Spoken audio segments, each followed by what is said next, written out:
Hello, and welcome to Tea Talk. So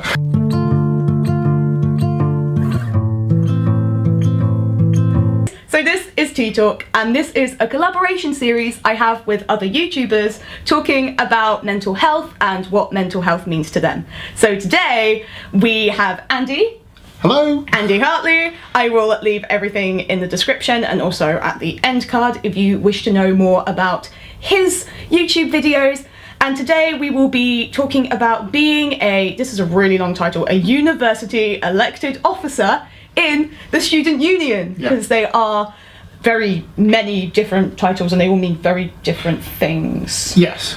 I mean, so I was the welfare officer, specifically in the student union. So each university student union has an elected officers who they are sabbatical officers, so they take a year out of their course, or they do a year after their course as an officer in their student union. And most student unions have particular positions, and so you have an education officer, you have some like community officer or outreach officer, that kind of thing, and I was the welfare officer, and my job was to promote things like sexual health and student safety, also liberation campaigns like black students and disabled students, but also, because it's quite a varied job, I was responsible for running campaigns on mental health. Talk about there are charities set up like Student Minds, which is a charity specifically for university students with mental health, but it's one of those topics that doesn't really get talked about. I mean, we know that due to the workload and the pressure, your mental health starts to deplete as a university student, because you think, I have to get this work done, and there's a lot of work, like definitely towards the end of the year, or like there are dissertations and everyone wants, you know, everything in sort of around about this like bunched area of the calendar where they go, this is when you have to get everything in. And so it's really important that, you know, sabbatical student union officers really long title will run like campaigns on mental health. So looking at that, like that idea of like running campaigns on mental health, so what did your like job around that entail? Well, this is interesting because when I first became an officer, I didn't really know a lot about this. So a lot of so you get elected and you start your job in like July, so over the summer you get training and things like that. You go to conferences with other welfare officers or other officers around the country, because every student union has these officers, so you all meet up. So I learned loads about my entire job throughout the summer, and a lot of it is about campaigning, but a lot of it is also you get training from your student union yourself about what to do when certain situations come in. So a lot of my job in the first term was new students coming and they need signposting to services in the university and elsewhere. And we had an amazing thing in the student union called the Advice Centre, and a lot of people went there, which is great because they had a front desk. Whereas I had my office, and that's you know, that wasn't the first point of call for a lot of people. But you know, people will contact you over email or phone or whatever, or just recognise you in the bar often, because we had posters up with who, you know, there was 5 officers in the Manchester. So where I went to university was in Manchester. We had 2 campuses. And there was 5 officers in the Manchester campus and 2 in the remote campus in Cheshire. So we had posters up everywhere telling everybody who the officers were. So sometimes you get recognised in the bar and you get asked a random question about something, not just mental health, but everything, you know, about general everything. Yeah, exactly. And you just had to know within a reasonable time frame where you could send them. So yeah, it was about signposting a lot of students, especially when it came to people who were behind with their assignments or something like that. So there's two places you tend to signpost them to. One was academic help, so to get mitigating circumstances on their assignments. And the other place, if they need it, was the university's counselling service. Yeah. I don't even get onto it. That we all know too well as people with mental health. Like, you hear about it, but you don't really know like how to get there or where it is. And yeah, websites for like university are like obviously really good, but you do have to like within reason, looking at your face. Yeah, I mean, it was quite a long time ago, but nevertheless, I find university websites ridiculously hard to navigate, and the information tends to be not all universities, but a lot of them. The information tends to be buried under about 25 different links.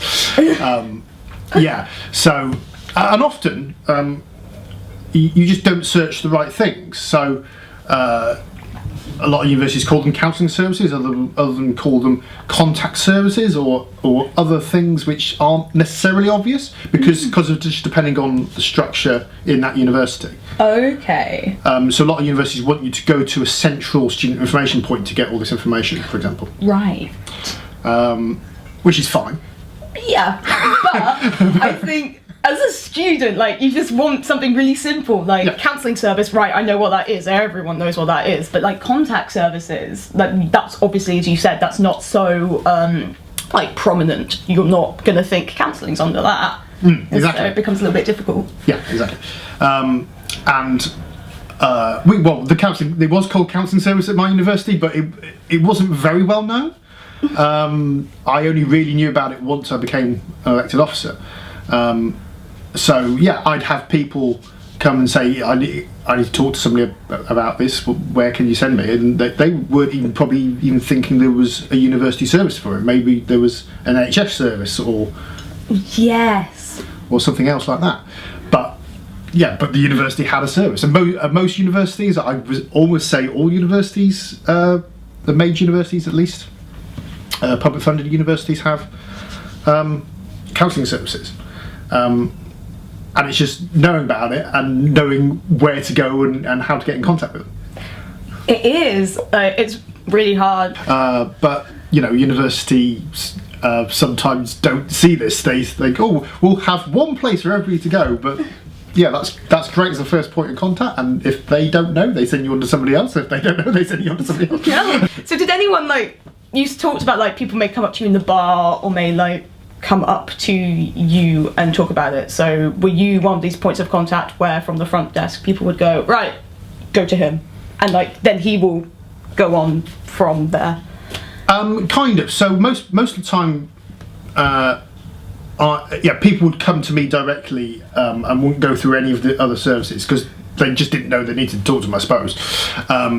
They'd see somebody who knew they were elected officer or the welfare officer of the students' union, and they thought, they'll know, which is great because I do. It's my job. But we had the advice centre, thank goodness for that kind of front desk kind of place in the students' union,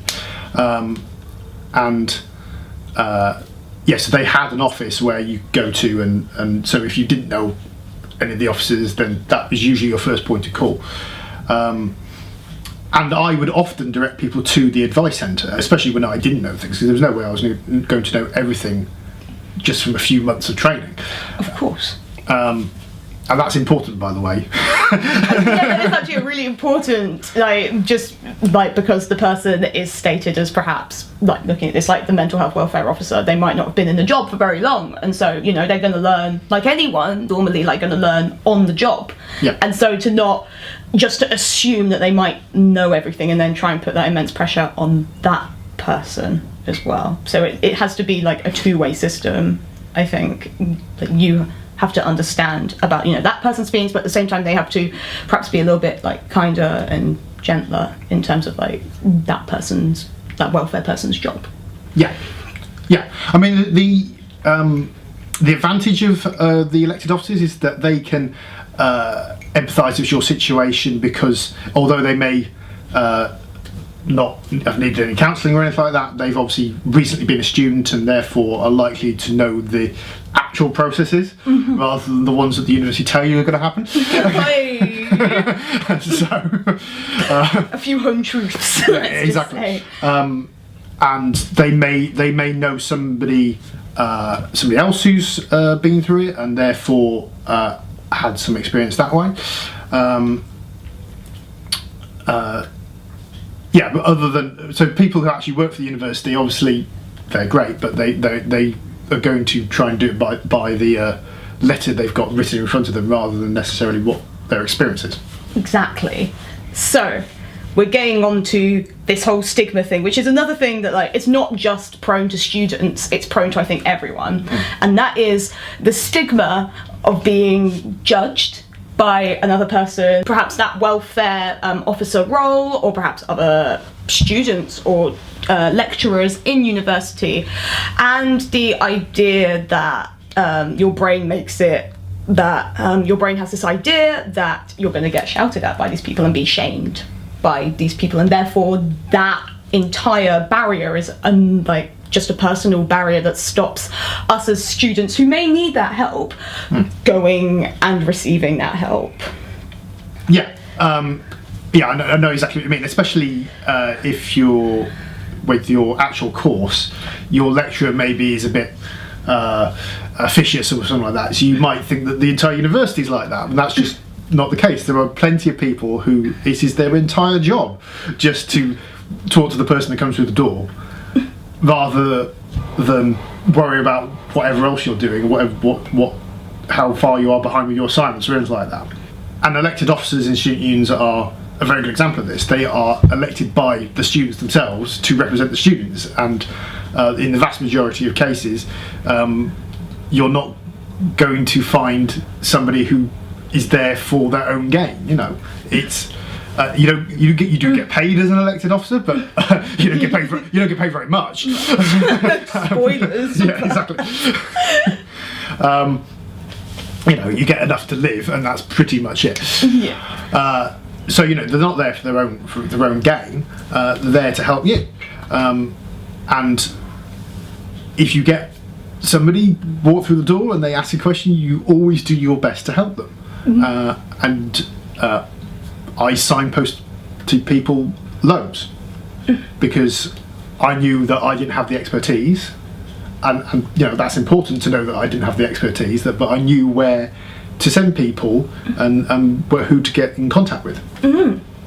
No, that is, and I don't know, it's always, my brain is always really surprised at how nice these people are. For me, it wasn't, I had to go to, just because it's my university, I didn't go through like a welfare student leader. I went through, I had to go through the actual student services and the student hub itself. So the phoning had to go to them, and then they would book me on to see the pre-counsellor. And I know I shouldn't be like surprised. I should have said, like, these people are they're not paid to be nasty and to be shameful. They wouldn't be in this position if they were, because that's not how it works. I have never met anybody in a student union or university service of that kind who isn't doing it for the love of the job, because frankly the pay isn't great.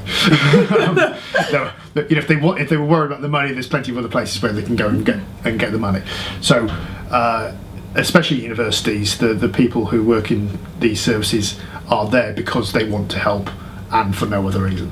It's actually really great to be in a university. It's a really great place to get this kind of support, because the university want you to get the best grades that you can. It's good for them as well as good for you.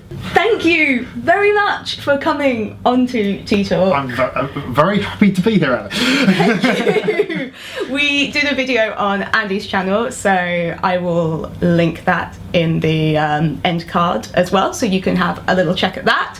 And as well, all Andy's details on his YouTube channel will be at the end card as well. But until then, I will see you next time for a next episode of T-Talk. Bye!